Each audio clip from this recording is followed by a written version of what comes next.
Acts chapter 8. Sizofunda amavesi amaningana.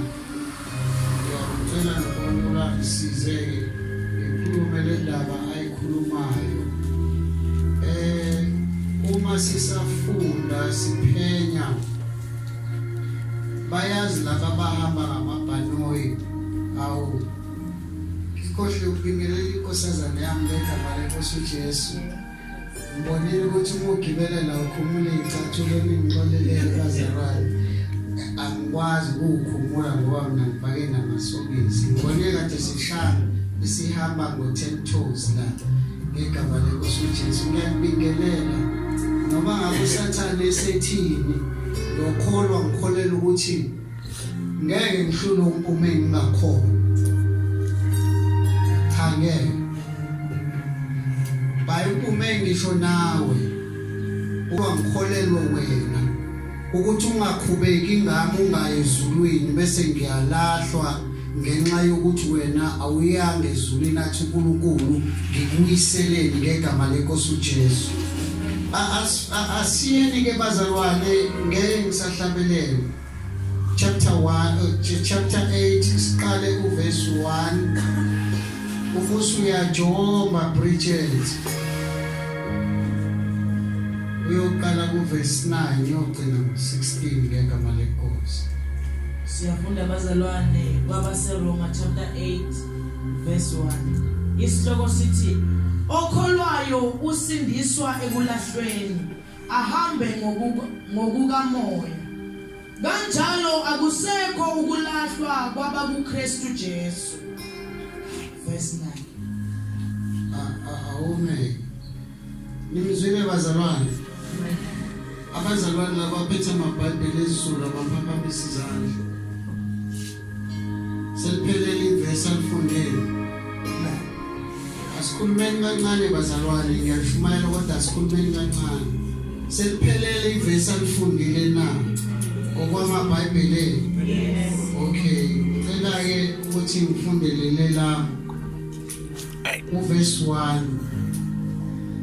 There is therefore now no condemnation to them which are in Christ Jesus, who walk not after the flesh but after the Spirit. The King James Version. Noma msikhakane ndoda afunde lakhe lithi mamsikhakane.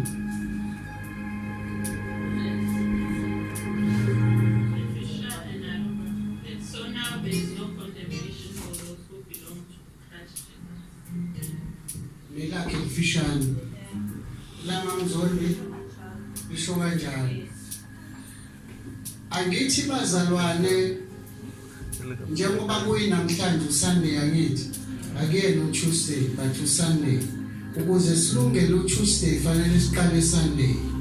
I used to say bazalwane whatever version you use but iba nawo okungenani this version because le version yaba yokuqala from Greek ukuza esingisini kweza ngeKing James ayithi bazalwane, which means akusefekanga okuningi kusuka esiGreekini kuza la, but the other versions the interpreter this version niyayizwa leyo nto bazalwane. So ke wena uthola ukudla sekulungisiwe kwasefwa bathi rice alimhlophe ngempela, kodwa thina sithanda ukulidla uAuntie Caroline lo oyirice elimhlophe. Niyayizwa leyo akonakele, kodwa ukhona uSathane uyasebenza ekulithambiseni izwi lenkosi. Njengoba ngolimi lwethu ayisakhulunywa indaba yokuthi uma bengahambi ngokwenyama kodwa behamba ngokukamoya akusekho ukulahlwa baba kuKristu Jesu bandwele. Niyezwa le ndaba. So ke asikujwayele ukuthi asizame ukuzilandela from the source bese siyazihlafunela ngoba vele thina sikhuluma ulimi lo engilikhulumayo yakithi asambeke siyolanda kulola limi uma lihlula bese siyagooglisha kodwa sizama ukukhaza the real thing. Bengithi adlulela ku verse 1 to clarify lento. There are so many verses. I think uMamzondi waye wasiza wasinikeza from NIV ukuthi mangaka amavesi akhishiwe ezahlukweni ethize angekho akhishubani omubi uyalwa ukuze abazalwane bangatholi iqiniso likaNkulunkulu ezwini lakhe bathi sikulo kanti sebekwesefiwe. Siyamsana bazalwane. Izwi lenkosi lithi ke uPaul mayikhuluma nalabazalwane uthi akusekho ukulahlwa kwabakuKristu Jesu uma bengahambi ngokwenyama kodwa behamba ngokukaMoya. Uma uyilandela kuyayichaza number verse 2 uqhubeke nalo kodwa ngenxa yesikhathi sojomba siye ku verse 9 bese siqhubeka sigcine ku verse 16. Verse number 9. Kepha nina anisenyameni kodwa nikuye umoya. Uma umoya kaNkulunkulu ehlala kini. Kepha uma umuntu engenaye umoya kaKristu lowo kasiye owakhe. Okay. Ngihambe nawe ke khona sizofika lapha ngingalahleki. Nina nisekhe enyameni kodwa senikumoya. Right?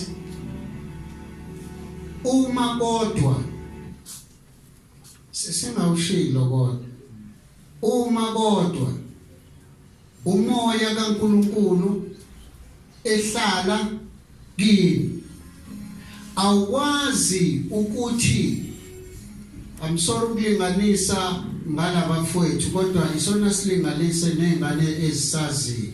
Abona umuntu mayishayila ngazi ukuthi udakwa mase bebanga kuphi I don't know. Or sethe ibells amithi utshwala ubizayo. Musha ibhodlela lebells umqongqolothela kuwe. Bese ke uyadakwa. Ungabusazazi. Angithi ngeke babone labo bantu. Bayadlula nala sebedakiwe badakwe yini uphuzo oludakisayo abanphuzile. Mina nawe ngoba siliphuzi lo leyaphuzo angeke kwenzeke nangephutha sibonakala sesihamba sidiyazela kuyenzeka. Nina anisekhe enyameni nikuye umoya kodwa uma umoya ehlala kini okukuthi ngamanye amazwi ungaba nabantu omoya kaNkulunkulu uhlala kubo kodwa wena ube phakathi kwabo usezingqondweni zakho uhamba ngendlela yakho ngoba wena kukho ukukontrolayo okwasezulwini okukuwe thina ukuze singakwazi ukufeza okuthandwa yilo sizosizwa umoya ohleli kulo. Siya understand le ndaba bazalwane. Lithe izwi lenkosi ngalela sonto sila uthi uJerry ubani loshilo. uPaul wayetshela abazalwane base-Efesu uthi ngakho qinana enkosini nasemandleni ayamakhulu manje ukuze amandla akhe amakhulu akwazi uku-operate kuwe kudinga ukuthi ube nomoya wakhe ohleli kuwe ngoba lo moya wakhe uhamba nawe kuyiwona othayi noma sebekwenza angithi niyayazi lento yokubonelelana lokukopela ngamanye amazwi amazwi igama lokukopela lijwayelekile bayathanda abazalwane futhi umzalwane seshaya izitayile ethize awu manje hayi bakwenza nje naba hawu manje hayi hawu usemuva izinto ezenzakalayo bathi umoya kaNkulunkulu uyihlala kuwe uyena othi noma ngabe sebeyakwenza kodwa mina ngikwazi ukwenza ngoba inkonzo engiyitholile kimi ayingivumeli ukuthi ngenze njengoba benza into ezodala sihluke asizuhlukisa ukuhlabelela bayahlabelela asizuhlukisa ukushumayela kuyashunyayelwa kodwa sohlukiswa ukuthi lo esimtholile usiyamlalela na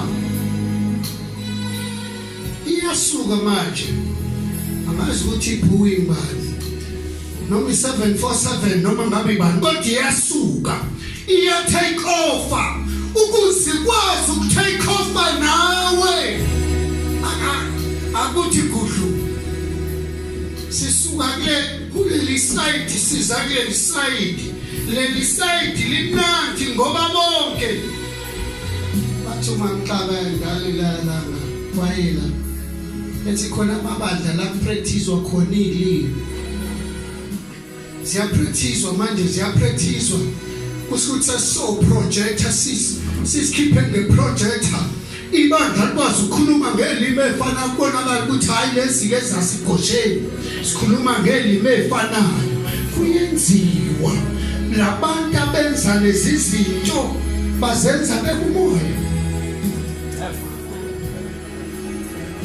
ayibazalwane siyasuka manje uthi uNkulunkulu thina asibine kuye nasemandleni akhe amakhulu namandla azosebenza umoya wakhe uhlala kithi nokuhlala kukamoya wakhe ungacinyezi ungabhijisiwe umphithini izwe Nkosi lingamdabukisa umoya angazi noma ngiqhubeke noma ngime ngibuka wena how many times udabukisa umoya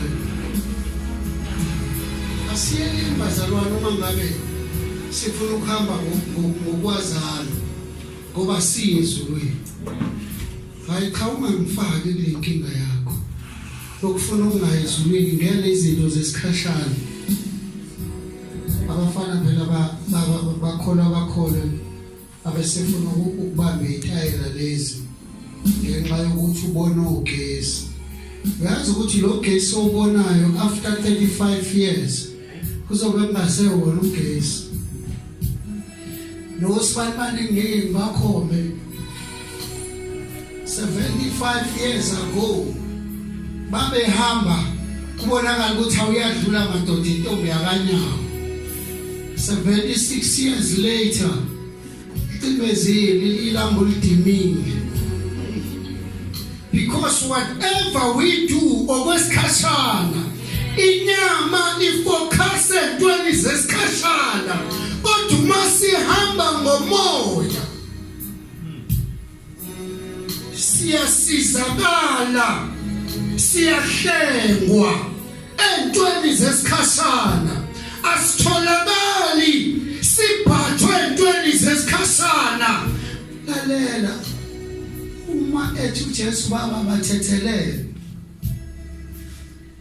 wambona umuntu wena sober minded ekwazi ukuthethelela ngimthethelele kanjani hayibo ubeza yeke bonke labantu akwenze kimi ngoba kwenze njani kodwa ukhona sizayo lithi lenkosi uma safikile yena wafundisa konke yebo nokujulileyo kukaNkulunkulu uma sekhona uyena uvusa inkonzo yentethelelo athi phela wena umzalwane wena umntwana kaNkulunkulu dlula yazi ukuthi siyathanda makuza kuleyo nkonzo uJesu uma eyenza kuyadlulwa kulelizwi word number 2 iselele sithi awuzumkhumbule emusweni wakho uthi namhlanje uzoba nawo. Asithole umhlangano owenziwa kuyolungiswa ukuthi ka ikulungileke sizoba nawe uma sevuka uJesu athi ngifuna ukuyobona umndeni walesa sigebengu engasithethelela ukuze ngiyobalungisa Nkosi yami ngiyomcelela intethelelo. Kwabakhona phela uJesu wavuka after 3 days wavuka uJesu. Ukhona nosuku lomenyuko kunyuka umuntu owashona phansi wavuka uJesu akabuyela emuva inyama yethu thasilungisele ndawo uze wangisukela ngoba kwenze njani kubo bonke abazalwane kukhulu ukuthethelela kodwa ukhona osisizayo akusekho kulahlwa kwaba kuKristu Jesu laba basenyameni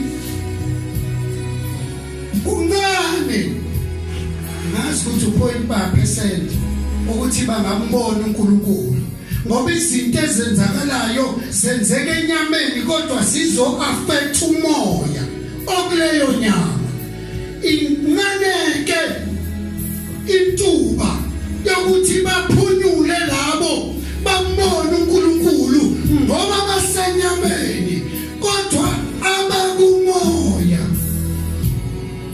bagibela kumoya ayithi vele umoya uflexible bavele bagibele kumoya athi vele uvuma ube yisilimo shase bathi bahle kunawa ngisho njalo izinkosi akwenzeki ukulaplya ukuwena kodwa usizo umoya kaNkulunkulu ohlala kuwo ngoba umoya uyazi ukuthi ibhodroom la uhlala khona kukhulunywa intethelelo kukhulunywa ukubuyisana kukhulunywa uthando manje sonke lezi zinto zifika kuwe wena ungakwazi ngisho ukuzipractice because awuzazi kodwa usizwa umoya kaNkulunkulu ukuthi ukwazi kuthiwe nina nisenyameni kodwa nikuyo umoya.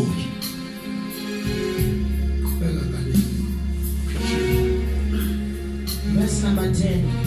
Uma uKristu ekini umzimba ufile ngenxa yesono kepha umoya ungukuphila ngenxa yokulunga. Izwakele indaba. Umzimba wethu ufile ngenxa yesono kodwa uKristu ekithi ukuphila. Ngamanye amazwi lo mzimba ufana nesidumbu lomzimba without uKristu. Phela lithi izwi lenkosi umuntu ongenaye uNkulunkulu as good as lo yamfowethu kade simngcwabi sona. Kade ekhona eboxini. Simvulile bambona. Bathi ayibuye ngempela ngathi uzokhuluma. But he was gone. Kukhona abantu abaphilayo kodwa abafile. Bayaphila enyameni kodwa bafile yini ebabulele ukuphila kukaKristu Jesu akukho empilweni yabo inyama ngokwayifile ibulewe isono kodwa uJesu lethu uphila entweni emfile ibisiyaphila.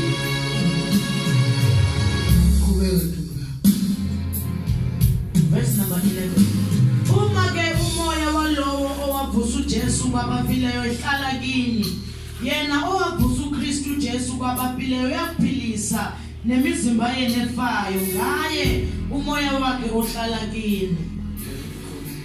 Ngalokho ke bazalwane asinacala kuyo inyama lokuba sihambe ngokwenyama ngokuba uma nihamba ngokwenyama nizakufa kepha uma nibulala imisebenzi yomzimba ngomoya nizakuphila.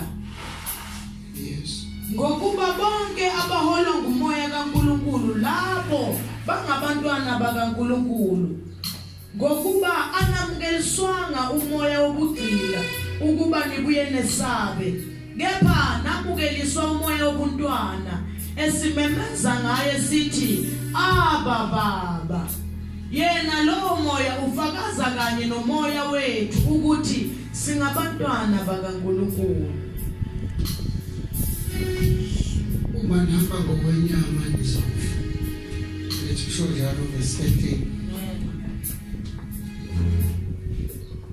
Kodwa uma ikhona lento nibulala imisebenzi yenyama ngomoya nizophila. Iyahlupha ke la le ndaba emakholweni ngoba manje sifika kuyo sijahile kube ulesibili besizothi ukuhlala bulawa kanjani imisebenzi yenyama ngomoya ukuze umuntu aphile. Kutshalwa kunokubola kuvuka ayeseshoni bazali nasikho engcwabeni phela kufunda engcwabeni kutshalwa kunokubolwa kuvuke kunokuphila. What about lokho kufile okusihamba nakho kufile siyahamba kodwa uma sihamba ngokwenyama sizofa. Isho kanjalo izwi leNkosi.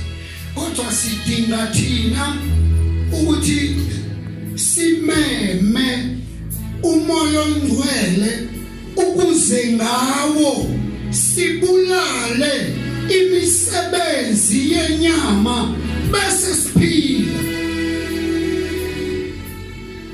Ebona ukuthi le ndaba ijulile.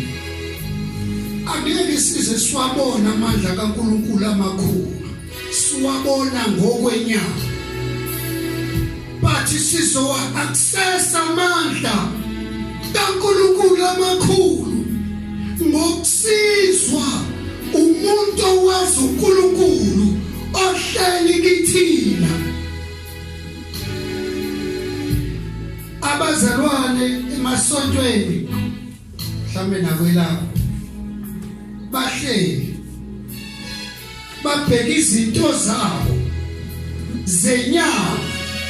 Sizongena ngesikhathi esukuthi siphume ngesikhathi esukuthi siyokwenza ukuthi kuhle lokho. Bathi kukhona esimdingayo ozobulala imisebenzi yenyama. Imisebenzi yenyama ezosidalela ukuthi sife. Uthi uJesu okholwa yimi noma efa. Angithi kufa kukabili kufanele. Khona ukufa whereby umnyama ihlukana nomphefumulo bese kuthi ufile. Kanti kukhona ukufa ngesikhathi umuntu exabana noNkulunkulu uyafa umuntu. Yizo lezi dumbe esihamba nazo. Kukhona idumbe esingakhulumi bese kuba khona idumbe ekhulumayo. Njengoba simila lezi dumbe ekhulumayo zibamba abantu. Njengoba sikhuluma la sibika uSimpiwe ushonelo kwabo ubulawe abantu abafile kodwa bakhulumayo. Yazi indaba ukuthi iyazwakala yini. Verse 14. Uma sikholwa umoya kaNkulunkulu kukhona into esitholayo ke manje. For as many as led by the Spirit of God, they are the sons of God. Angithi sifunda sonke lelizwi bonke abamamkelayo wabapha amandla ukuba bathiwe bangabantwana bakaNkulunkulu. Angithi siyalazi lelo zwi.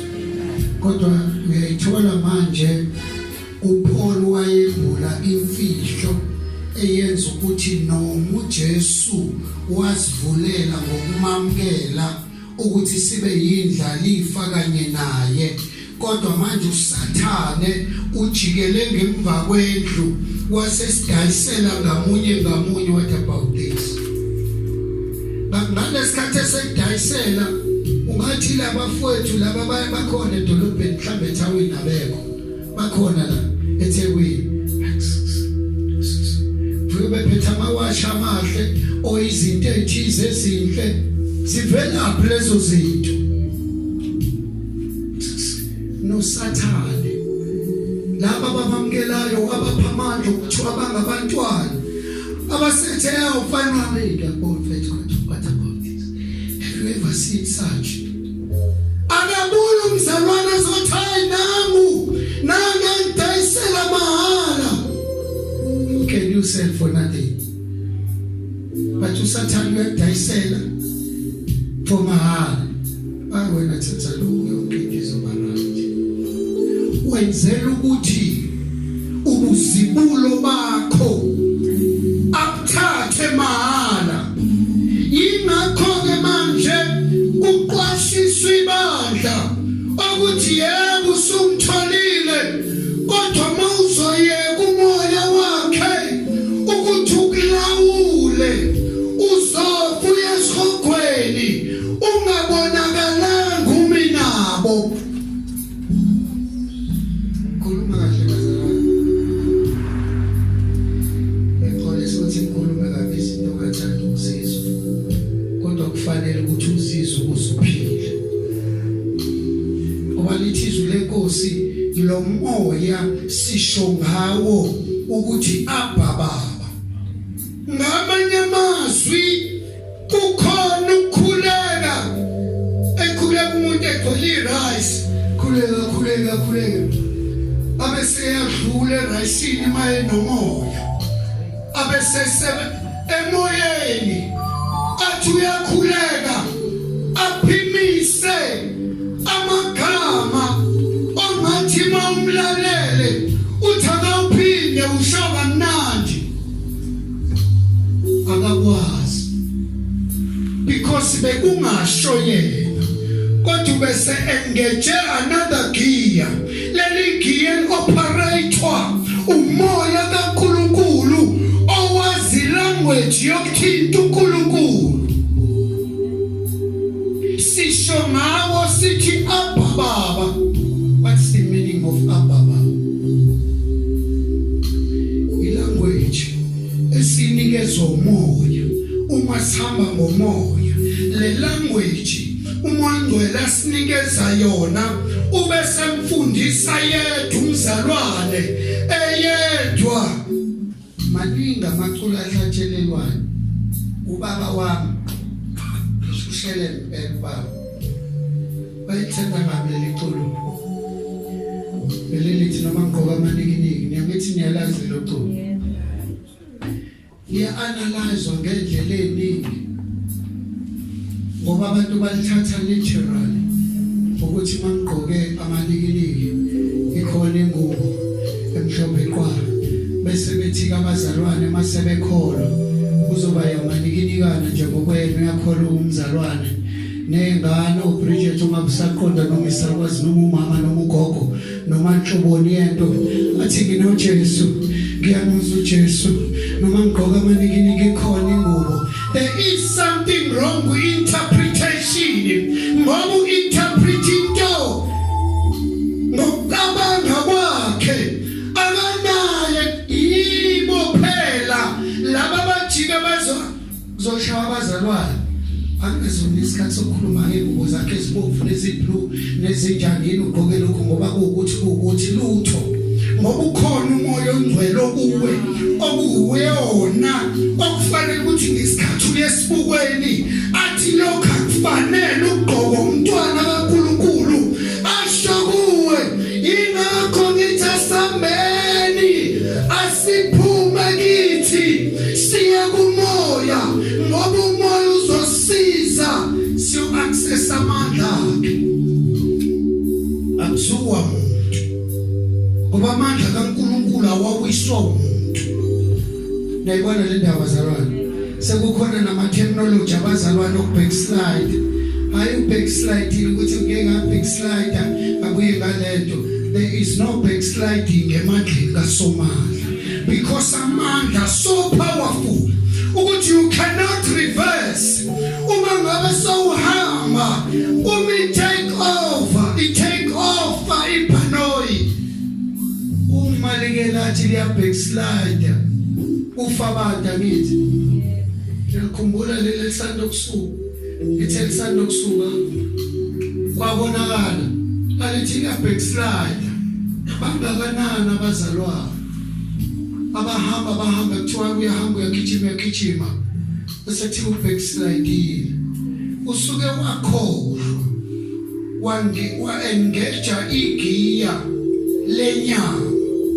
Inyama izokukhombisa izinto zakubo. Inyama izokufundisa amaqhinga akubo. Yazi ukuthi silula kathini bayasibamba bawusuke zobabamba lapho.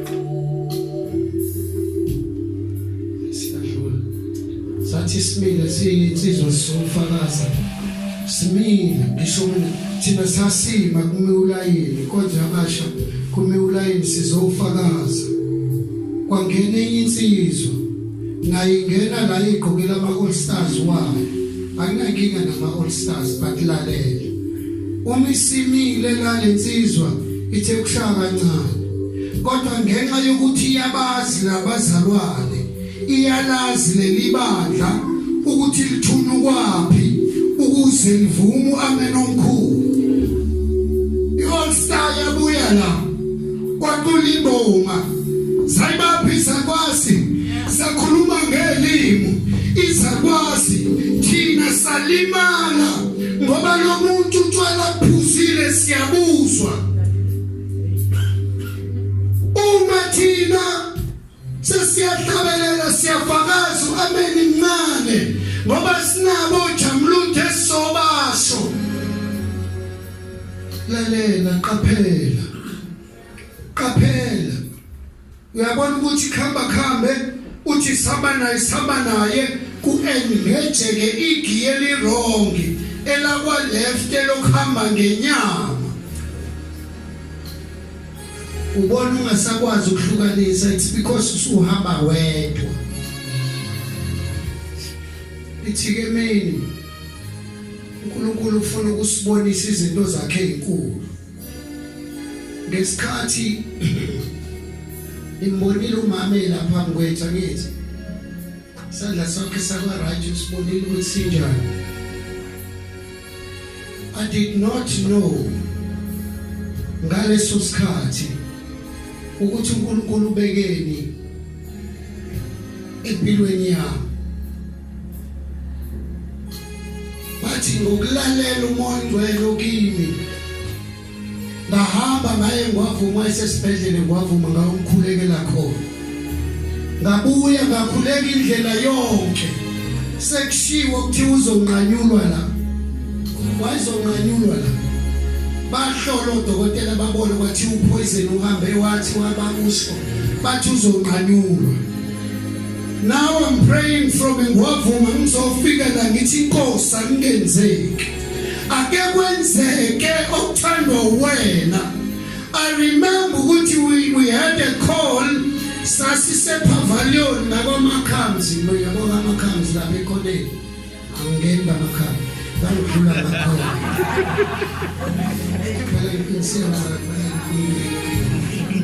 Zozumbuzo ukuthi seyini kadangeko kodwa ngisho ukuthi ngingakho samba nomngane ucingo luthi hayi uthiwa wasezunguni ngalo bafana nohlanye ePavilion athi kanti sumandla njani kimi kwakungathi kuthiwa basezumenza lutho kolunye.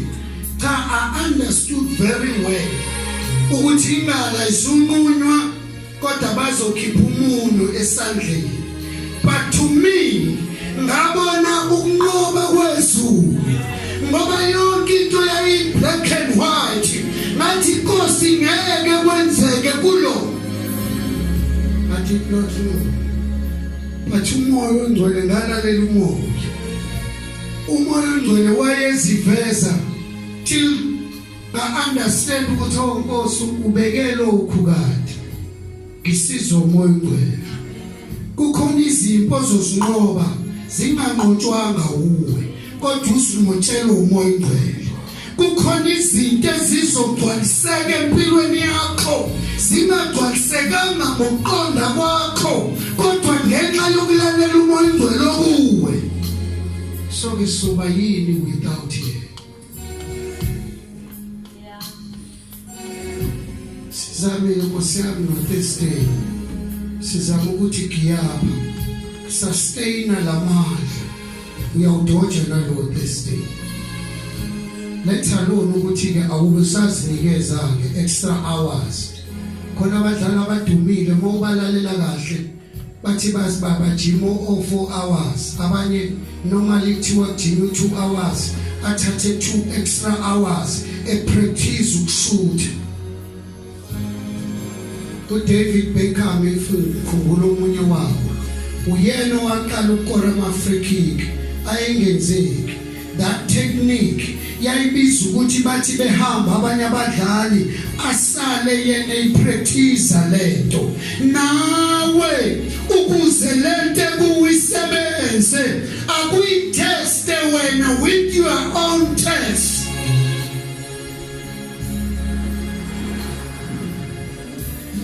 Uma nihamba ngenyama nizofa kodwa uma nivumela umoya azobulala imisebenzi yenyama ekini nizophila. Sizoba nensizwe, sibe nentombi, sibe nomama, sibe nezakwazi, sibe nobaba, sibe namakhehla ngegama lenkosi uJesu uma sihamba ngomoya. There will be nothing in between. Umoya okwazi ukusiza ukwenzeka kwalezo zinto. Ngakho ke akukho ukulahlwa kwabantu kuKristu Jesu bengahambi ngokwenyama. Yini inyama? Ukhamba ngokuthanda kwakho ngoba ngizokhuluma ngenyama ngize ngithi amen. Kanti angikutshela indaba zakho. Ukhamba ngokuthanda kwakho. Namhlanje uzwile ukuthi kuzobe kukwenzeka into ethize ufuna ukuya khona nawe kuzobe kuyekuthi ufuna ukuya khona nawe athi umoya uma esekhona kuwe bathi wena kufanele sayisuka bayaya nje abanye kanti iqala ngami vele iqhamba umngani wakho bathi iqala ngawe yini ukholwa usibani ukholwa kangcono nawe sihamba naye. Ngiyayibona ingozi esikuyona bazalwane uma sihamba ngokwenyama, ngoba uma sihamba ngokwenyama siyambuyisa uJesu kwilevel yakhe simbeke kwilevel yethu yokuthi sizokwenza esifuna ukukwenza ngesikhathi esifisa ngaso. Khona umuntu kade ihlabelele emangcwabeni size sakhuluma ngaye ukuthi uyambona uyahlabelela amazinyo wasekho sedabukile nala uhlabelela kanjena nje kuyabonakala ukuthi usethole nopetrol kodwa uyahlabelela. Kungenzeka ukuthi wayeyiworshipa kuthi mhla ethanda ahlabelele mhla engathanda athi ngizobe ngibona ukuthi bazokwenza njani. Manje usehambe eshutheka ngoba kunomsebenzi angawufulfillanga kunesikhathi sokuthi akwenze. Vele uzocontrola wena uma wenza ngokuthanda kwakho. Bazalwane ngiyafisa ukuhlala la kuthi kusahlatshelelwa ngikhinga ukuthi manje umhlabeleli nohlabelelayo uvele waplaga wathi usomandla bese usomandla yehla. We want to see bazalwane inkonzo ithi yaqala ngingami ngopastor uyathatha no service director athu uyeza ngopastor uthi uzothatha inkonzo afike usomandla seyithathile. We have seen that. Sikubonile bazalwana ngithi kodwa kwenzeka uma sikumoya usikuthi sithe ukuthi giggle asikhulumeni bazalwana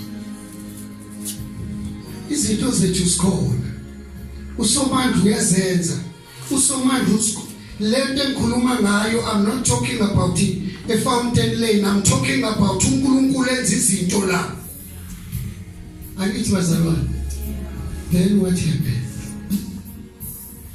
akonakele lutho ukuthi nje sikuxekisa akubopha isifoqile siyezwana bazalwane asisukubopha isifoqile othi ukuthi nje kancane cha uzofunda ukufunda uzotadisha kodwa uthi ukuthi kancane emsebenzini kuzoba right kodwa uthi ukuthi kancane ngoba isikhathi sikhona nendlela yokwenza ikhona kodwa yini le ngoba monke wathi kancane sizoyibona le ndaba sibone yenzeka sithi phela usomandla unamandla hawu wafika nje uswekile wahamba uswekile kathi usekonzweni ikonze noJesu ufike nje uwena uphumile futhi uwena khona bangajuluki nokujuluka kodwa kade sekonzweni ngoba noma ungafakazanga noma ungashumayela noma ungathandazanga kade udumisa usekonzweni la uhleli khona akeyonakala imakeup yakho yoniwe ukuthi kade usenkonzweni hawa wangena nayo igrand waphuma igrand kakhulu noma kade ungenile and there's something wrong asikhulumeni bazalwane angifuni ukuthi ngisikhokweni ngenxa yokuthi nje angilalelanga ukuthi angitshele fike enkonzweni lwelwa ilwa nawe ukuthi Nkosi kwenzekeni kimi ngangena ngize ebukhoneni bakho ngaphuma nginje kungathi ngabe yazi ukuthi lento edala ukuthi abazalwane thiwe kade lapha uthi uyakwenda umfice lapho ungenile kwangangeneka manje uyalapha uthi uyogcwalisa lo half osalile Nkosi Yesu antizwe lenkosi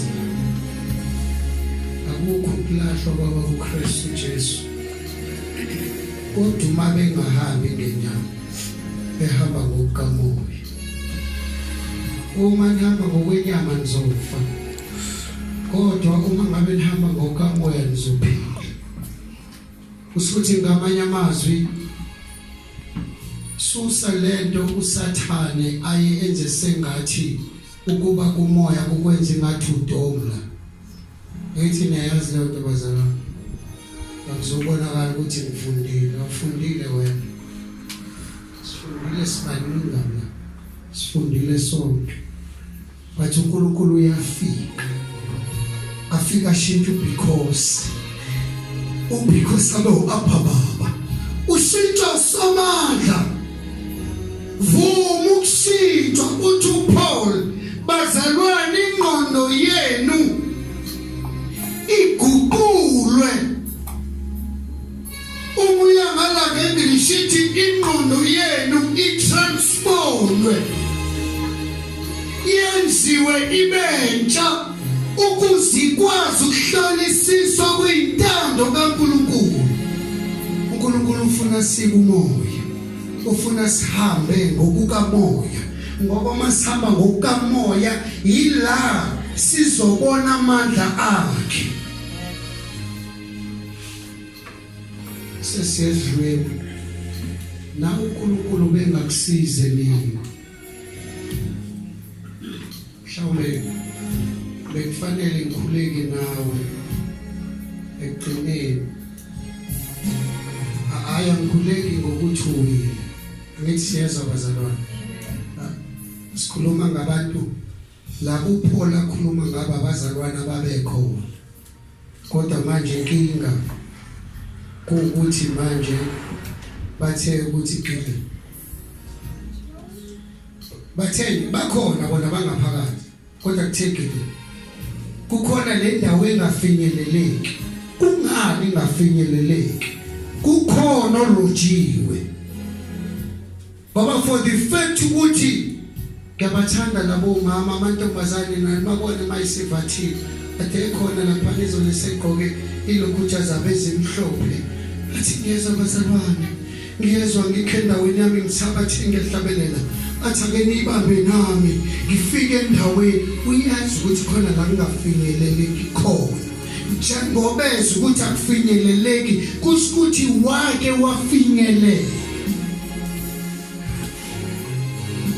Inkinga yethu asifuna ukubheka ukuyeka abazalwane begcwele njengoba ngikhuluma kanje ngishumayezi wena kodwa ngishumayela kimi.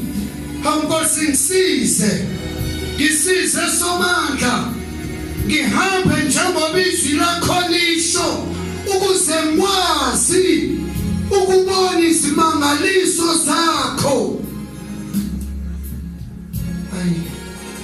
Sizokhuleka ngigcinele ngegama lenkosi uJesu. Ngisho ukuthi uze ngikhulekele ngikhulekise ngegama lenkosi. Ngoba uNkulunkulu usifuna sikuleyo level.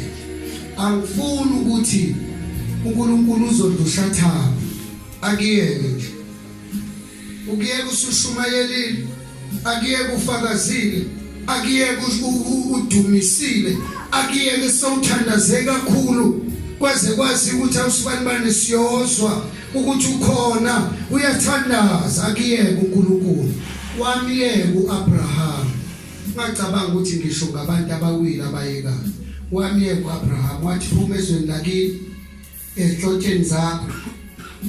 Ngithi ngiyakhumbula ukuthi wahamba nomzala wakhe uLothi. Ngiyakhumbula uhamba uyoyifuna wadlusha thapha uNkulunkulu. Lo muntu ahamba naye waqala manje waba nomona behamba uNkulunkulu uthule akasasho lutho kulo. Uthe akaphume waphuma kodwa uthe akaphume esihlotsheni zakhe nasezweni lakubo aye ezweni azomkhombisa lona. Nango hamba nomzala wakhe mzala samsana khona uzongada mangabe eqhamuka ososi wathula uNkulunkulu. Uyathula usomandla ngesikhathi ethi enze ukuthi uvuma ukuthi uzokwenza kodwa inyama yakhe ikushintshise udlusha thapha. Waze wakhuluma uNkulunkulu ngesikhathi sebexabana belusi kwavuka ukuthi uyakhona uAbraham athina singaxabani njengabazalwane. Khetha ukuthi ufuna ukuyaphi. Yakhetha inkunzi malanga vele yayingabiziwe. Yakhetha indawo eyayibona ukuthi yithafa. Waqala wakhuluma uNkulunkulu. Hayibo nawu nolothi wakho usihlupha nje siloku sithi jiki ungajiki ilolotho uhamba naye. NoNkulunkulu uthule. Umoya ngcwele bazalwane uyigentleman. Ubobona umoya ngcwele akakuhlambalazi. Haya ebhenka ngithi ama cellphone awasebenzi akukhulunywe ebhenka ngithi awubamba nomsindi. Umoya ngcwele akanonkinga. Mayikhuluma nawe ebhenka ukhuluma ngelanguage yasebhenki. Akazi ukuvezela amehla abantu umoya ngcwele. Wenzela ukuthi thatha isinqumo wena sokuthi uyamlalela lokho akushoyo uyakwenza okwesibili. Uma ukulalelile uzothi hayibo awumayiqala ngami na uzodlusha thapha umoya ngcwele. Yoba inkinga ke manje lapha kwethu uzama manje ukuthi uactivate lo muntu omthulisile ucingo lakho loku silent one way. Uwena wenze njalo awulaleli ufuna ukuhamba ngentando yenyama yakho. Sesiyezweni ngegama lenkosi uJesu. Basikebisa amehlo bakungcwele. Ngibanikela abantwana bakho izwi lakho njengokushilo. Basize melosongcwele. Bahambe ngokukamoya. Balalele umoya wakho. Ngoba Nkosi izwi lakho lithe uma suvumele enyameni yethu efayo umoya ngcwele uzoletha ukuphila emzimbeni yethu efayo iphile. Baba siyabonga sinikela konke kuwe ngegama likaJesu. Amen.